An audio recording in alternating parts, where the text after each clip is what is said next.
जब तक नीतीश कुमार बिहार में हैं, तब तक भाजपा के लिए ये असंभव है कि वो बिहार में अपना मुख्यमंत्री बना सके। 2024 के लोकसभा में अगर नरेंद्र मोदी के वेव को, लहर को पूरे देश में कोई नेता रोक सकता है तो वो सिर्फ और सिर्फ नीतीश कुमार ही है। कि नीतीश कुमार ज्यादा योग्य व्यक्ति हैं एक प्रधानमंत्री के पद पर। तो इतनी खराब स्थिति में उन्हें बिहार मिली थी और वहां से उन्होंने बिहार को रिवाइव किया। नरेंद्र मोदी को ऑलरेडी एक डेवलप स्टेट मिला था। एक और इतिहासकार हैं रामचंद्र गुहा, उन्होंने एक स्टेटमेंट दिया था, रामचंद्र गुहा, कि देश के हर एक राज्य को नीतीश कुमार जैसा मुख्यमंत्री।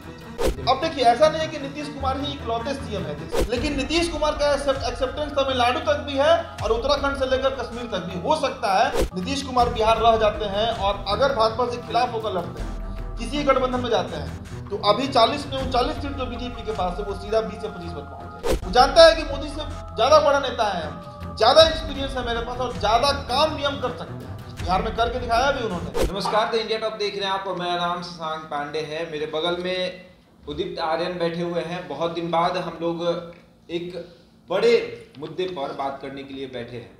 मुद्दा है कि बिहार के मुख्यमंत्री नीतीश कुमार जो हैं, बार बार ये सवाल क्यों उठ रहा है बिहार की राजनीति में कि नीतीश कुमार राज्यसभा जाएंगे, केंद्र में जाएंगे और बिहार की राजनीति से दूर होंगे। और भाजपा ही बार बार इस मुद्दे को उठा रही है। क्या भाजपा ये चाहती है कि अब बिहार में उसकी सरकार बने, क्योंकि बिहार की सबसे बड़ी पार्टी हो गई है भाजपा। और भाजपा के कई नेता ये कह रहे हैं कि अब नीतीश कुमार केंद्र में जाए। आपको याद होगा कि अश्विनी चौबे ने सबसे पहले इस बात को कहा था कि अब नीतीश कुमार को केंद्र में जाना चाहिए था, बिहार की राजनीति से उन्हें अब ऊपर उठना है। इसको लेकर लगातार भाजपा कहती है कि बिहार के मुख्यमंत्री नीतीश कुमार अब केंद्र में जाएंगे। और कल रात जिस तरीके से ये खबर चली थी कि नीतीश कुमार राज्यसभा जाएंगे और उसके बाद इस खबर पर पूर्ण विराम भी उदित आर्यन ने ही आज लगाया। उदित जी पूरा सर्वे करके बैठे हुए हैं, बहुत दिन बाद हम लोग बैठे हुए हैं जी। क्या लगता है कि वाकई में नीतीश कुमार केंद्र में जाएंगे और नरेंद्र मोदी को टक्कर देंगे, ऐसा लगता है क्या? देखिए, नीतीश कुमार जब तक बिहार में हैं, ये भाजपा के लिए असंभव है यहाँ पर सरकार बनाना।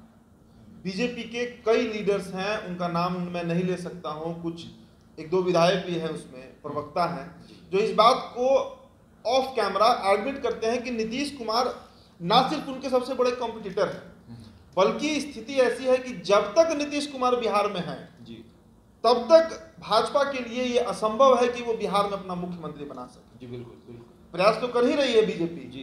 भाई पिछले 1.5 साल का आप रिकॉर्ड उठाकर देखिए, कितने तरह के प्रकरण हुए बिहार में। अब राज्यसभा का नया मामला आ गया जी।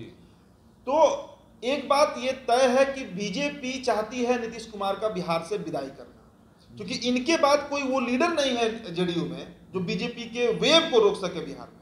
और 25 में देखिए 25 का चुनाव बहुत निर्णायक चुनाव है बिहार विधानसभा। 24 के बाद का मैं बात कर रहा हूं, इसलिए कि जो त्रिदेव थे बिहार राजनीति में, लालू, नीतीश, रामविलास, इनकी पारी अब समाप्त हो जाएगी। ये तय चीज है। खुद नीतीश कुमार ने इस बात का औपचारिक ऐलान कर दिया है। रामविलास जी अब नहीं है, लालू प्रसाद यादव है या नहीं है, बात बराबर है। तो अब ऐसी स्थिति में बीजेपी हमेशा ये बात चाहेगी कि 25 में उसकी सरकार बने, मजबूत सरकार बने, ताकि अगला कम से कम 10-15 साल वो बिहार के साथ काम कर सके। समझिएगा जी बिल्कुल। अब दो व्यक्तियों का मैं जिक्र करूंगा। देखिए, एक बात तो बिल्कुल स्पष्ट आपको समझा देता हूं और हमारी जनता भी इस बात को समझ ले कि 2024 का जो लोकसभा होगा वो भी बहुत निर्णायक होगा। इसलिए निर्णायक होगा क्योंकि 2024 के लोकसभा में अगर नरेंद्र मोदी के वेव को, लहर को पूरे देश में कोई नेता रोक सकता है तो वो सिर्फ और सिर्फ नीतीश कुमार ही है, दूसरा कोई नेता नहीं है। इस वीडियो में समझा दूंगा कैसे। लेकिन उसके पहले मैं दो व्यक्तियों का जिक्र करना चाहूंगा। एक व्यक्ति है कौशिक बसु, जिनका नाम है, और मनमोहन सिंह की जब सरकार थी तो उनके मुख्य आर्थिक सलाहकार रहे हैं। वर्ल्ड बैंक में भी इन्होंने काम किया है, बिल गेट्स के साथ कई प्रोजेक्ट पे इन्होंने काम किया है। इन्होंने एक किताब लिखी थी, policy maker journal from Delhi to Washington DC. उस किताब को मैंने बहुत तो नहीं पढ़ा है, लेकिन जो पढ़ा है उससे ये बात, उन्होंने तुलना किया था नरेंद्र मोदी की सरकार को जब वो सीएम थे गुजरात में, और नीतीश कुमार की सरकार को जब वो सीएम थे, और अभी भी सीएम है, लेकिन वो जो टेन्योर था 8-10 साल का, उन दोनों को उन्होंने बड़े अच्छे तरीके से तुलना करके इस बात को हर पॉइंट पे साबित किया है कि नीतीश कुमार ज्यादा योग्य व्यक्ति हैं एक प्रधानमंत्री के पद के लिए। ज्यादा योग्य व्यक्ति हैं, अगर उन्हें पीएम मटेरियल कहा जाता है तो गलत नहीं कहा जाता। कई मापदंड उन्होंने दिया। देखिए, नरेंद्र मोदी सीएम बने गुजरात के, उसके पहले ना तो वो विधायक थे, ना वो विधान पार्षद रहे हैं, उनको राजनीति का कोई बहुत समझ नहीं था। लेकिन नीतीश कुमार 1985 में विधायक बन जाते हैं, 1989 में बाढ़ से सांसद बन जाते हैं। संघर्ष काफी रहा, बहुत लंबा इनका संघर्ष रहा। ये जेपी आंदोलन से ये लोग खड़े हुए हैं, चाहे वो नीतीश हो, लालू हो, कोई भी हो। तो उस किताब में तुलना की गई है। उसके बाद चर्चा में एक और बात जो मेरे सामने आई कि दोनों लोगों का जो विकास का जो मॉडल था, चाहे आप नमो का बात कीजिए, नरेंद्र मोदी का जो गवर्नमेंट रहा गुजरात में, या नीतीश कुमार का जो गवर्नमेंट बिहार में 2005 में बना, तो नीतीश कुमार ने आर्थिक विकास का मॉडल अपनाया, जिसमें सभी वर्ग, सभी जाति, सभी धर्म के बराबर हिस्सेदारी की उन्होंने बात कही। और नरेंद्र मोदी ने आर्थिक समृद्धि की बात कही थी, जो बेसिकली कॉर्पोरेट्स के लिए होता है, समझिएगा मेरी बात जी, और ये एक्सक्लूसिव होता है।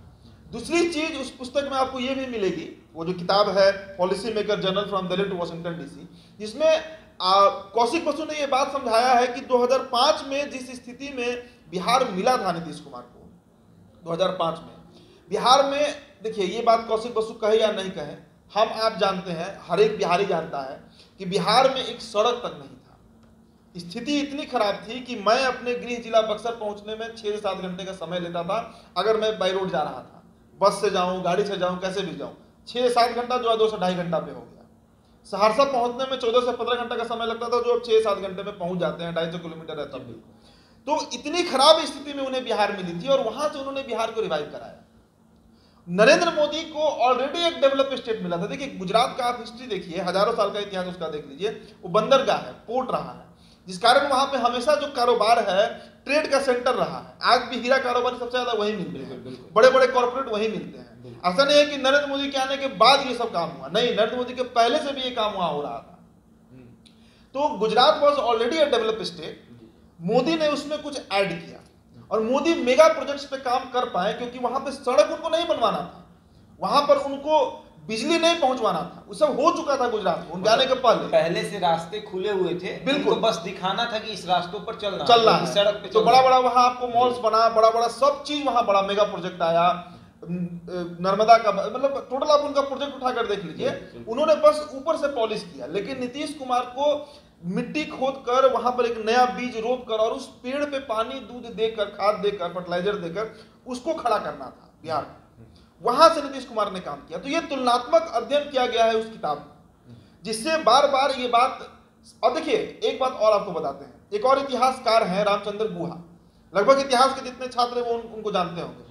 उन्होंने एक स्टेटमेंट दिया था, रामचंद्र गुहा ने, 2010 में उनका ये बयान आया था कि देश के हर एक राज्य को नीतीश कुमार जैसा मुख्यमंत्री चाहिए। उन्होंने तो यहां तक कह दिया था कि कांग्रेस को अपना राष्ट्रीय अध्यक्ष नीतीश कुमार को बना देना चाहिए।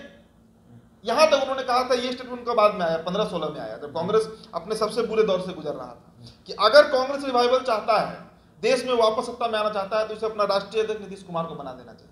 ये रामचंद्र गुहा का, और रामचंद्र गुहा बहुत बड़े इतिहासकार है, इतिहास का उन्हें अच्छा समझ है, राजनीति का उन्हें अच्छा समझ है, समझिए।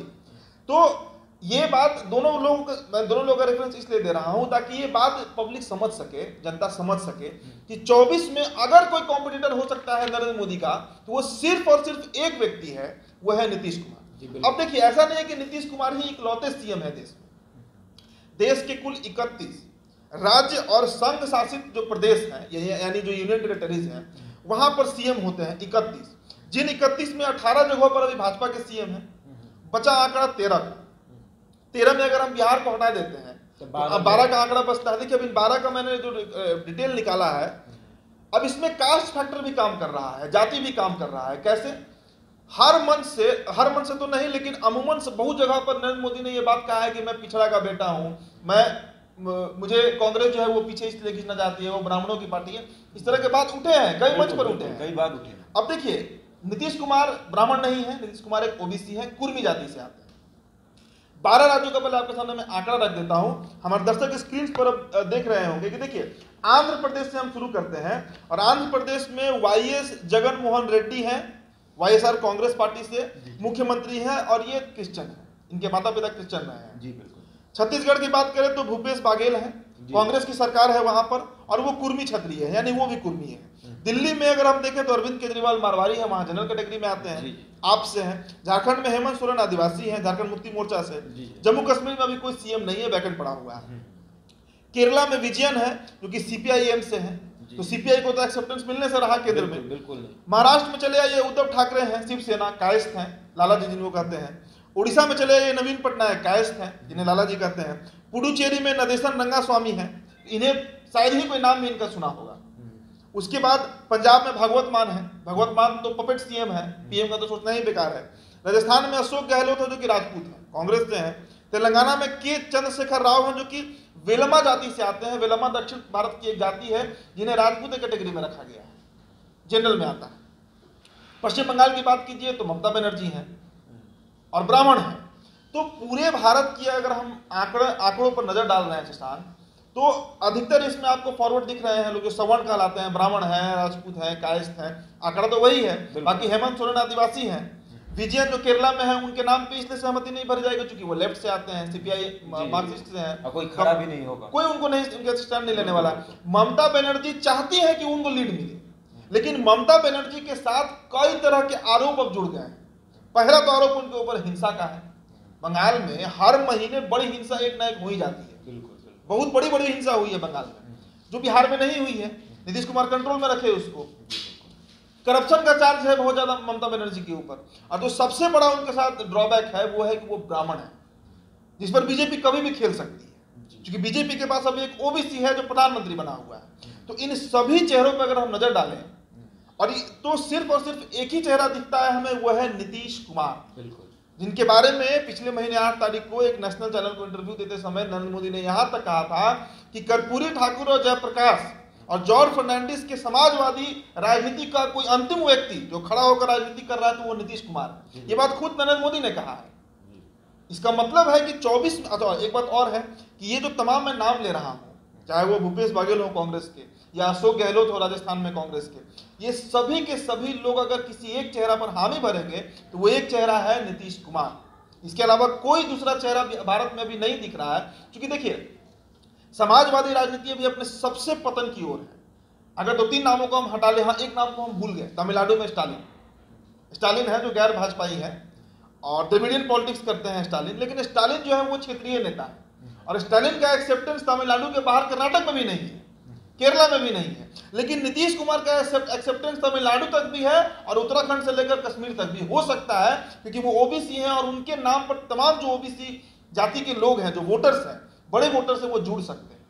प्रशांत किशोर ने एक स्टेटमेंट दिया था कि भाजपा के जो 50% वोटर्स हैं वो उनको मजबूरी में वोट करते हैं। ये उनका ऑफिशियल स्टेटमेंट है प्रशांत किशोर का। तो वो 50% वोटर कौन है? वो वही ओबीसी लोग हैं जो भाजपा को इस मजबूरी में वोट करते हैं कि उनके पास कोई बड़ा चेहरा विकल्प ही नहीं है। अभी मैंने एक वाक्य कहा कि समाजवादी राजनीति अपने सबसे पतन की ओर अग्रसर है। अगर हम तेजस्वी यादव को हटा दें, अगर हम नीतीश कुमार को हटा दें, अगर हम स्टालिन को हटा दें, अगर हम 2-3 चेहरों को हटा देते हैं, तो भारत में आप हमको बताइए कौन वो समाजवादी नेता है जिसके पीछे जनाधार है? कोई नहीं है। एक समय कांसीराम थे, मायावती थी, मुलायम सिंह यादव थे, शरद यादव थे, रामविलास पासवान थे, कितना चेहरा था कोई गिनती नहीं था।